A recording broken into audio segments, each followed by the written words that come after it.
And once again, a very warm welcome to all of our attendees. We want to say thank you to IOPSA as well as to SIOSH and PIRB for everything that they're doing in the interest of health and safety. But most importantly, we want to say thank you very much to each and every one of you as the attendees out there in the industry. We know with lockdown looming again in front of us, a lot of our mindset is on business and what we are going to be doing should this actually happen. And we understand your frustration.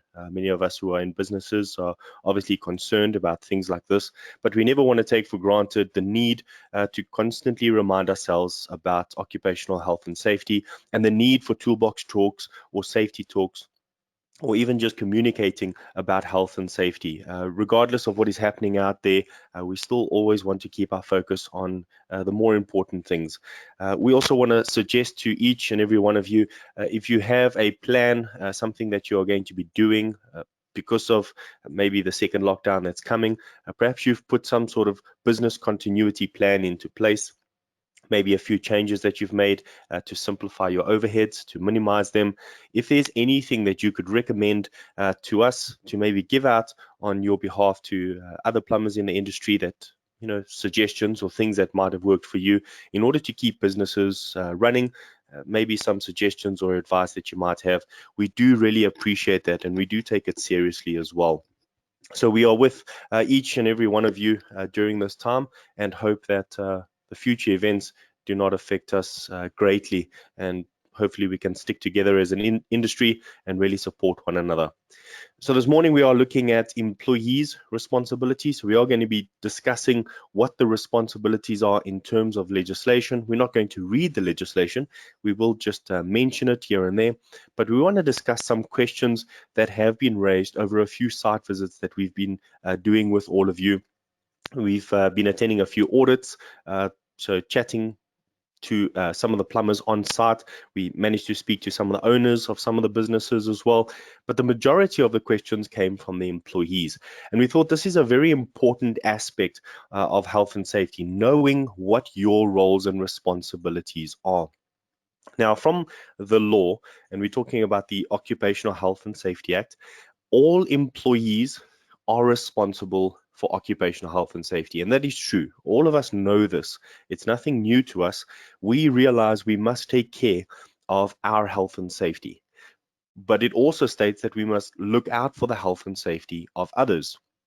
Now, when we talk about others, we are talking about those in your immediate vicinity, which could be co-workers along with you in the same company. It could be construction volunteers or construction contractors rather, that are actually working in and around you. So perhaps other plumbers, plumbing contractors, other electrical contractors, maybe other general labor on site, could be visitors or even clients that are moving in and around the site. This is the definition of others. In other words, any person that may be exposed to the dangers that we are creating on site.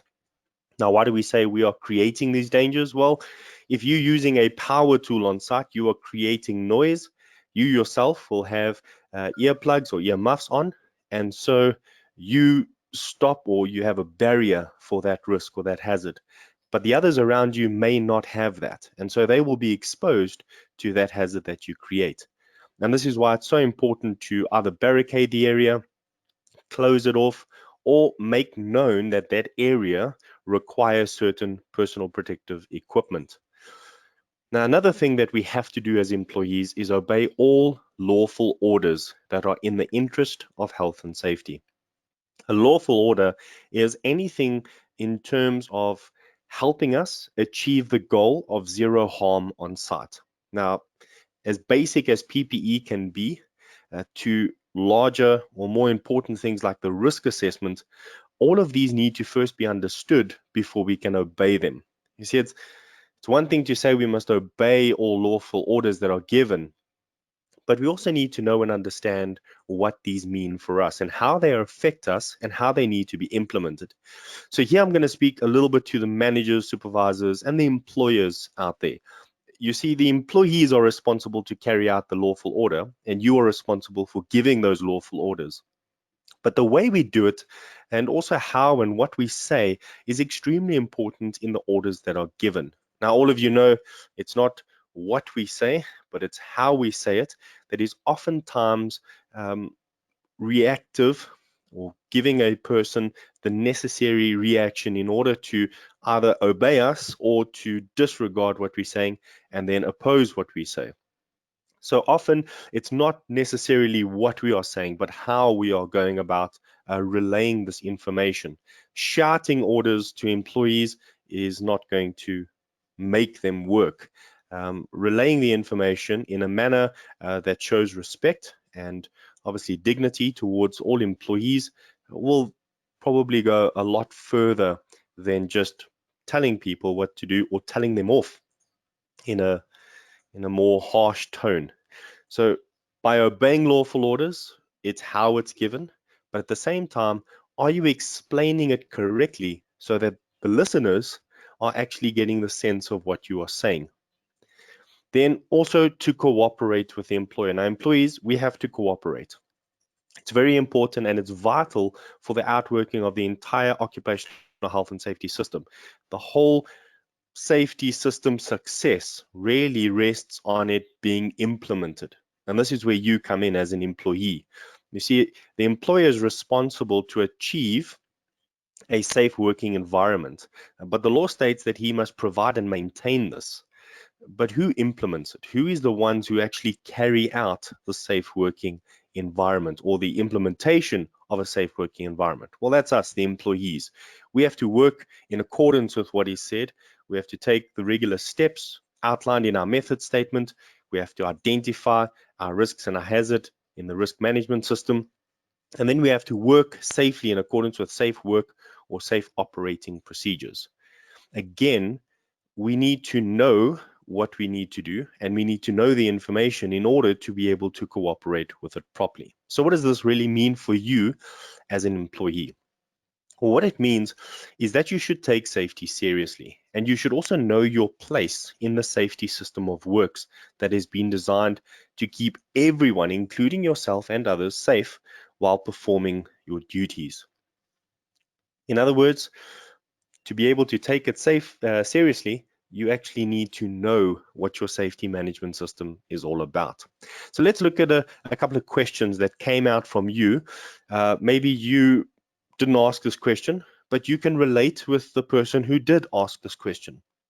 So speaking to all the employees and some of the employers out there in the industry, we looked at these few questions. I don't do the risk assessment, so how am I supposed to help? That's a very good question. Since you are not involved in the risk assessment, you just sign the communication form. So how can you actually assist in implementing the risk assessment? Well, we'll give an answer to you after this. Another question that came through is, we don't give the toolbox talks, we just listen. So what can we do? Many of you only listen to these toolbox talks every Tuesday morning. You don't have additional ones. Some of you have this one plus additional ones. So what can you do if all you are doing is just listening to the toolbox talks every week? Now, what about this question? The OHS rep is in charge of safety, aren't they? Well, are we shifting responsibility? Well, we'll take a look at that answer shortly. What about this question? The safety officer is supposed to do this, right? Well, many times that is correct. The safety officer has a responsibility to outline what is required in terms of a legal register for a company and then move to implementing that on a specific site. So yes, that is correct, but there is so much more involved, and we'll discuss that question in a few minutes as well. Here's another question. I don't get asked to help out, so why must I? Well, also a very good question. What are you going to do if you are not being asked to assist in the safety management system? A very good one that came out, and obviously many that were asking this, we don't get paid extra to do this, so why should I help out? And then lastly, how can I get more involved? Where do I start? So these 7 questions are questions maybe that you've asked because we've spoken to some of you out there. Perhaps you didn't ask this, but you can identify with the person actually asking these questions, and maybe you've asked it yourself as well. So if you want the answer, let's take a look at each one of these practically. And again, we're not going to be answering them directly. We are rather going to be looking at why the person asked this question, and then try and identify what can be done. And the first thing was, I don't do the risk assessment, so how am I supposed to help? Well, let's look at a risk assessment. First of all, even though you are not responsible for the actual hazard identification and risk assessment methodology, so you are not the one performing the identification of hazards and then sitting down and doing the actual risk assessment part of it, using a matrix and working on the actual risk assessment document. This doesn't mean that you cannot understand what it means for you and your co-workers. You see, the risk assessment basically outlines all the hazards that are associated with your task, or perhaps even a baseline, which is your entire company's task, your whole scope of work. So if you understand what the risk assessment says, it will be easier for you to obey a safe working procedure. In other words, why is it necessary for me to do the job like this? Because I don't really understand why doing it this way and doing it a different way actually affects me. When we understand the risk assessment and we now know why we have to do a job a certain way, we can then work or cooperate easier with our employer. We will obey lawful orders given to us because now we know and understand the reason for this lawful order being given, and we will look out for the health and safety of ourselves as well as those co-workers or others around us. So how can you then contribute? Well, learn and know and understand what that risk assessment is. Read it. Look at what the hazards are. Look at what the risks are that are associated with those hazards. Try and understand how they got to that risk rating, low, medium, high, or catastrophic. Try and identify yourself if there are any risks that you can see on site that may have been missed or perhaps not identified in the risk assessment. And then take this information to the risk assessor. Take this information to the SHE-Rep, the safety officer, or your employer. This is a great contribution because, let's be honest, we don't know everything. And oftentimes we cannot do something 100%. So we try. But if we're going to be happy with 85%, well, it will start deteriorating. But if we're not happy with that and we constantly strive towards 100% or zero harm on our sites, we will always look for opportunities to find additional ways to better our system. And you can actually help with that. So where do you start? Well, start by understanding the risk assessment, learn what it means for you and your co-workers, and then contribute by identifying additional risks and then communicating this to the risk assessor or your employer. Another question that was asked, well, we don't give the toolbox talks. I just listen. So what can I do? Well, let's take a look. What is a toolbox talk? A toolbox talk is designed to help us look at certain aspects of health and safety and how it applies directly to us, our scope of work, or those around us, all in the interest of endeavoring to achieve a higher standard of health and safety. So listening to a toolbox is good, but is it changing your behavior? So instead of looking at others now and seeing what behavior they have, ask yourself, after you have listened to a toolbox talk, do you work along with the guidance? And do you look for areas to improve? You know, self-reflection is a lot easier from an outside's perspective. What do we mean by this? Well, it's easier to point out other people's mistakes and where they should improve compared to pointing to ourselves and looking at ourselves and saying, where can I improve? And Toolbox Talks really is designed to help us look at ourselves individually first before looking at those around us. So regardless of what position you're in, what responsibility or liability you hold, whether you're an employer, an employee, a safety officer, or even a SHE-Rep, regardless of any responsibilities you have, we must understand that anything given to us in the interest of health and safety should first be applied personally. We want to change our behavior so that eventually it becomes a learned trait. Then others get to know us as a safe person, not someone that speaks safety but doesn't walk safety. So really what we are trying to achieve here is do what we say, not just what we do, but we also want to do the do. We want to walk the talk. And so, is it changing your behavior? And that's one way you can contribute to Toolbox Talks. Another way you can contribute is by emailing us, telling us what you want to hear in these Toolbox Talks, telling us what you enjoyed, what you didn't enjoy. Give us criticism, give us feedback, give us your suggestions. In this way, we can take your thoughts and then include them in our Toolbox Talks, much like all these questions we've been receiving from you. What about this? The OHS representative is in charge of safety, aren't they? And yes, that's true. As outlined in section 17 and 18 of the RSHAC, they have certain responsibilities and they are representing the employees in terms of health and safety.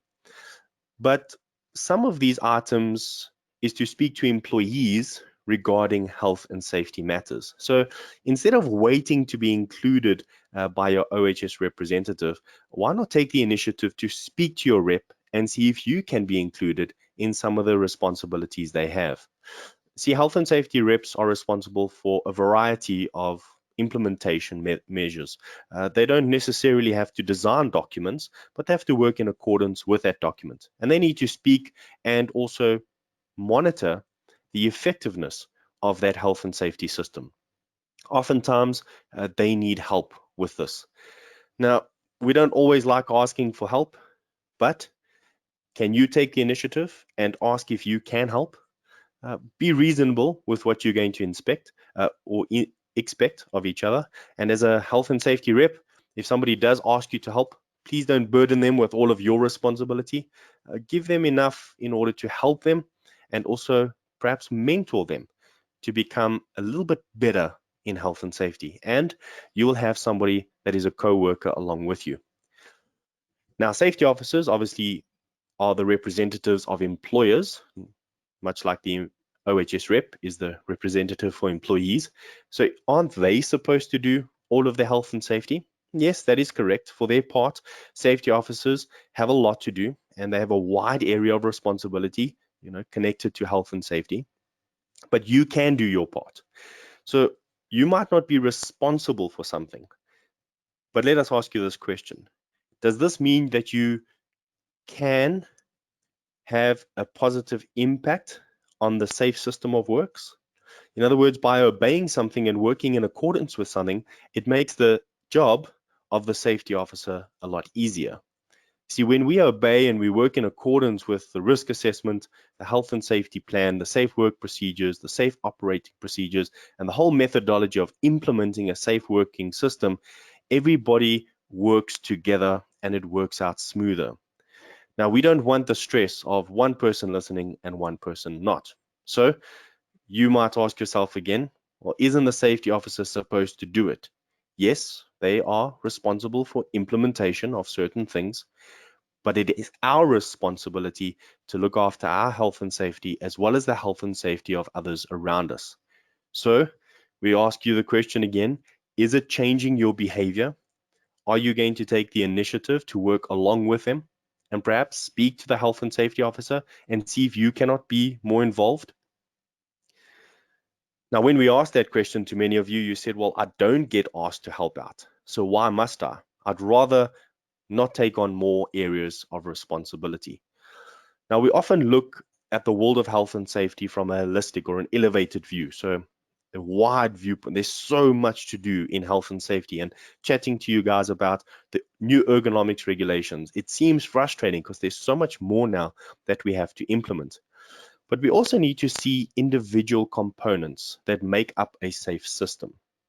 So you may have been asked to do something and you don't even know. In other words, we might not look at the entire safety file and say we have to do everything safely. Maybe what we can do is just the small things that need to be done. Let's ask you a question. Maybe you want to do something that is in front of others. In other words, you want to get recognized for what you do. But perhaps the housekeeping that gets done when nobody is looking is suffering. Now, that's a good question to ask ourselves, because again, it comes back to behavior-based safety. We want to take safety information, toolbox talks, risk assessments, or any lawful order given to us, and allow it to change our behavior. And what that means is we are not looking for recognition. We're not looking for the limelight in health and safety. It's not about status. It's about protecting our life and looking after the lives of those around us. So what does this mean?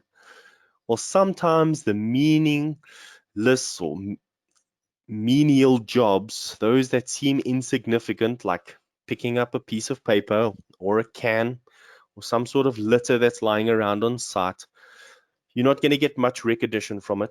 Maybe nobody sees that you do it, but you are working in accordance with health and safety. So just because you don't get asked to do something specifically does not mean that there are a lot of opportunities around you to work in the interest of health and safety. But it's small raindrops that make a flood. And if each one of us does our little part, it works out to the holistic view. It works out to the whole management system running a lot smoother. So don't wait for someone to ask you to do something. Allow it to become a behavior.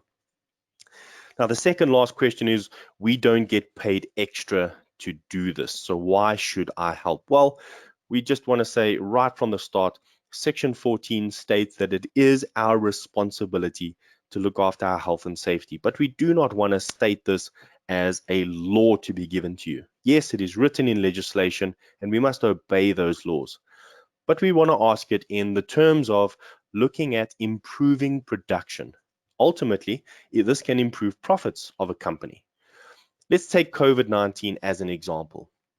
When COVID-19 broke out, many lost their jobs, many were in hospital, many died as a result of COVID-19. But what has happened during when that occurred and now? Well, many more are still suffering. Why? Well, for a large part, it is failure to abide by safety regulations as set out in the Disaster Management Act of 2002. Safety can lead to productivity. So we might say, well, we don't get paid to work safely, but actually we do. You see, if a company doesn't run safely, then clients will not use that company, which means profits will diminish. And if profits diminish, this means more layoffs, less jobs, and perhaps less projects.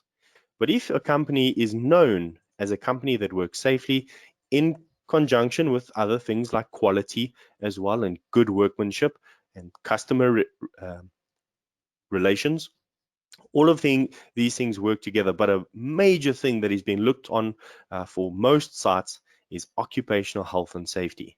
So the safer you are, the better it is for productivity. So you might think you don't get paid extra, but trust me, the profits of a company are directly linked to how safe a company operates. So where do you start? Where can you go from here? Well, start with getting to know the what and why of your health and safety system or safety file. Read it, understand it, and if you don't know, ask. Then the next time you are asked to do something that seems to be the lowest form of health and safety, don't feel like it is beneath you. Do it to 100% of your ability, and after time, you will develop habits that are seen by everyone. But more importantly, it will improve the health and safety of each person in your organization. At the end of the day, we all want to work together. Now, talking about COVID-19 and obviously with the second lockdown perhaps looming over our heads, we just want to remind everyone to do your part in stopping the spread of COVID-19. Perhaps you've got some recommendations, some suggestions, perhaps even a continuity plan for the possibility of a second lockdown and what this could mean for your company. If you have any suggestions, please reach out to us, chris@ohss.co.za, safety@iopsa.org, and let us know what your continuity plan is and what are you going to be doing moving forward.